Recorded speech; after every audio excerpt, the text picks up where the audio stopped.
عم ما تسقط الاحزاب على راسي. والنعم من الاحزاب. كل الاحزاب يعني نزيه لهم. اي نزيه ما فيه. الاحزاب نزيه. اي نعم. خدمة المشاهدين الكرام، اليوم احنا في مقهى الادباء ويانا ابو نور جيفارا. حياك الله ابو نور. اهلا وسهلا، حياكم الله. اخوي ابو نور، انت بالنسبه لك هنا موجود احد الاخوه يقول انت شايك عند عمار الحلفي. انا شايشي. اي نعم. هو يا عم انا صاحب المقهى. زين. مقهى الادباء ما حد اسسه الا ابو نور جيفارا. زين. زين. عمار الحلبي يشتغل جويدي. بس هو مبدي ولابس قاط وانت شوفك خلينا نبدل لابس قاط.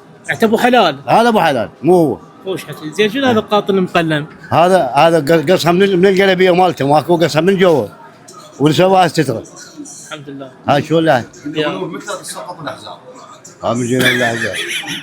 ايش بيهم الاحزاب وياك؟ ايش بيهم الاحزاب؟ السؤال واضح جاوب. يا ابو عمي الاحزاب. المصور ما يقعد راح استاذ علاء. الاحزاب انت سقط. عم ما تسقط الاحزاب على راسي.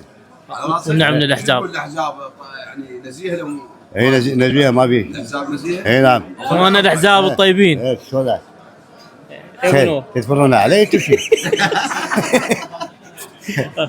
صح لنا عمار، هذا عمار وراك.